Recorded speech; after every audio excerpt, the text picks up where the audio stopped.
before demons fell, before Eden bloomed, and long before a snake ever slithered through the grass.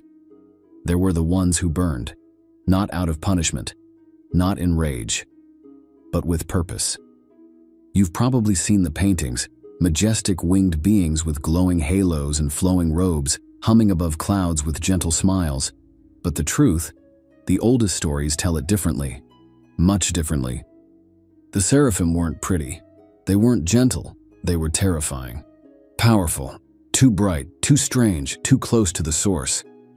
If angels had a hierarchy, these were the ones standing nearest to God himself, so close, in fact, that they never stopped burning. Because to exist in that kind of presence, you didn't just shine, you had to be fire. This isn't a story about Sunday school angels. This is about the ones with 6 wings, with voices that shake foundations, whose very purpose is to praise so loudly it drowns out anything less than pure. So where did they come from? What exactly do they do? And what happens when the world ends? Do they stay singing, or do they descend? We're going to get into all of that. But before we dive in, quick heads up, this video isn't meant to preach, convert, or challenge anyone's personal beliefs. We'll be exploring the Seraphim and the Christian mythos as mythology, the same way we've looked at gods, monsters, and legends from other cultures. Think of this as a deep dive into the lore behind the legend. Not a sermon, not theology, just storytelling from the shadowy edges of ancient texts. With that said, let's begin where it all really started. Before man, before Lucifer, and before the world itself had a name. Let's talk about the ones who burned first, the Seraphim, the burning ones. In the beginning, there wasn't light. There wasn't darkness either. There are no eyewitnesses to the beginning. No scrolls, no relics, no journal entries tucked away in some celestial library. All we have are glimpses, echoes passed down through ancient texts, pieced together with reverence and fear. But if we're telling the story from a mythological lens, then this is how it goes. First, there was God. Not a man in the clouds, not an old figure with a beard and a robe, just God. No shape, no boundaries, not even time to move through, just a being that was when nothing else wasn't. And then he spoke, not in words we'd understand, but in something bigger, an act of will that cracked the silence. That single moment of divine intention became light. It became matter, space, time, everything. Creation didn't explode into being, it was spoken into order. And in that same breath, alongside the laws of nature and the pulse of reality, came the first inhabitants of heaven. The angels.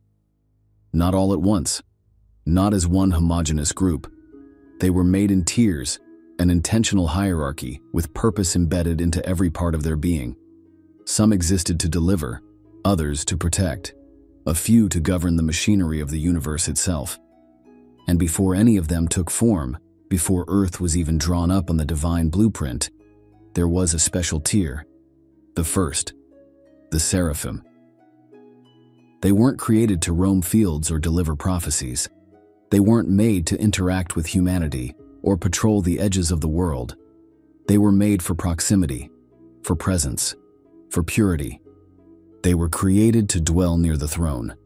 That throne, whatever you believe it is, wherever it exists, is the central anchor of heaven's order. And before God ever shaped Eden or carved out the sun, he created the beings who would dwell at his feet. Not because he needed protection, but because something so powerful, so holy needed witnesses, vessels that could endure it. The Seraphim were those vessels. And from that moment on, long before humans entered the story, before the fall, before the flood, before Lucifer's first whisper, they were already there, watching, burning, and waiting. The Seraphim don't look like anything you'd expect to find hanging on a Sunday school wall. They're not delicate figures in white robes. They don't smile down from the clouds or float around strumming harps. These aren't the comforting angels people hope are watching over them. The Seraphim are different, untamed, blazing, more like living forces than familiar faces. The clearest description we get comes from the book of Isaiah. and right away, it throws you into the deep end. These beings have 6 wings, not for show, not decorative, but purposeful. Every pair does something different. 2 cover their faces, 2 cover their feet, and 2 they use to fly. Think about that for a second. These are beings made to stand in the presence of God Himself, and even they won't look at Him directly. It's not about shame. It's about reverence so deep it folds you in half. As for the feet, ancient tradition treated feet as symbols of vulnerability and unworthiness, so even the holiest creatures in heaven hide them. Humility, baked into their design. They don't land, they don't rest. The seraphim hover, always in motion, circling the throne in a kind of divine orbit. It's not peaceful, it's not serene. It's like staring into the heart of a fire that never dies out. There's no such thing as stillness with them. They exist in a constant state of worship that feels more like a storm than a song. And if you're trying to picture a face, good luck. Some say they have human-like features buried beneath the light, but the descriptions are vague for a reason. It's like trying to describe lightning mid-strike. What we do know is that they radiate fire, not metaphorical warmth, but literal blinding heat. The name Seraphim itself is often translated as the burning ones. That's not poetic. It's the closest word we have for creatures that are fire in motion. Some interpretations say they're made entirely of flame. Others describe them as glowing so intensely, they throw shadows even in heaven. And while most angelic depictions involve robes, swords, or trumpets, the seraphim don't need props. Their presence alone carries enough force to shake the ground beneath them. When they speak, if you can even call it speech, it's not with words but with sound that bends the air. According to Isaiah, when they cry out, "Holy, holy, holy," the very foundations of heaven tremble. Not metaphorically, but physically. The pillars shake from the sound of their voice.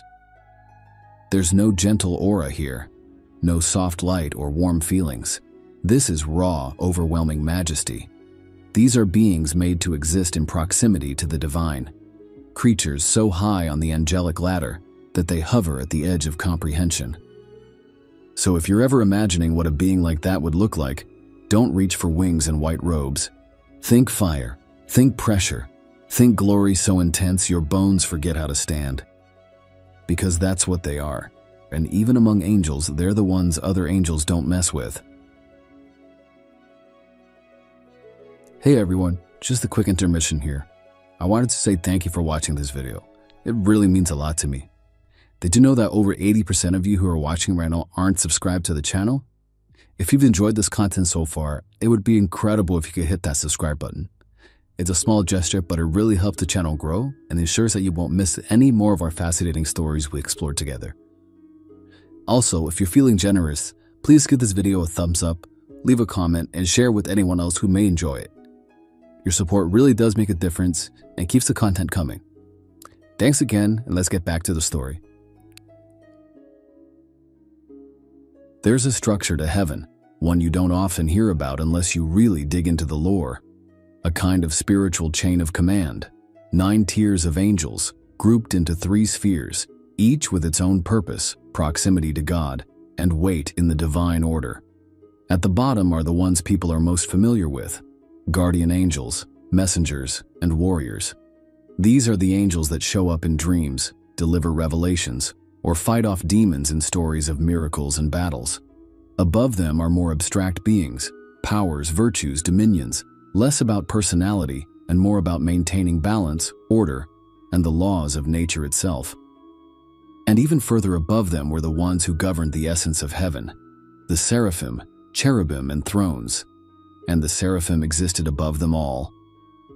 The seraphim weren't made to guard doors, fight demons, or deliver messages. That's for the others, lower down the ladder. These beings have one job, one focus, and they never, ever waver from it. They praise, not because they're told to, not because they're programmed like celestial robots. They do it because it's what they are. Worship is their nature, as automatic as breathing. They exist in an endless loop of adoration, calling out day and night without pause, surrounding God's throne with an unbroken roar of reverence. Holy, holy, holy is the Lord of hosts. The whole earth is full of his glory. That's the line from Isaiah. But it's not just a chant, it's more like a pulse, something that radiates out with so much force it shakes the very bones of heaven. When the seraphim speak, they don't use words like we do. They declare. They vibrate. Every cry from them is an explosion of truth, too big to be reduced into a sentence. You don't hear a seraph, you feel them, like thunder right above your head. But don't confuse their singular role for simplicity. These aren't background singers in some divine choir. The seraphim are closer to God than any other being in heaven. They stand at the center of it all, at the very throne, and their constant worship doesn't just honor God. It fuels the atmosphere around him. It sustains the holiness of the space, like fire keeping the forge alive. They're not passive observers either. In Scripture, when God needs something purified, truly, deeply cleansed, it's the seraphim he sends. Take the story of the prophet Isaiah. He sees a vision of the throne room. He sees the seraphim, and he's instantly overwhelmed, falls to his knees, completely undone. "Woe is me," he says. "I am unclean." He thinks he's about to die just from being in the presence of it all. But then one of the seraphim peels away from the circle. It takes a live coal from the altar, a piece of burning divine fire, and touches it to Isaiah's lips. Not to punish him, but to purify him, to burn away the sin, the shame, the weight of being human in a place that holy. That's the power of the seraphim, not destruction, but transformation. They burn, but they burn for something. They refine. They cleanse.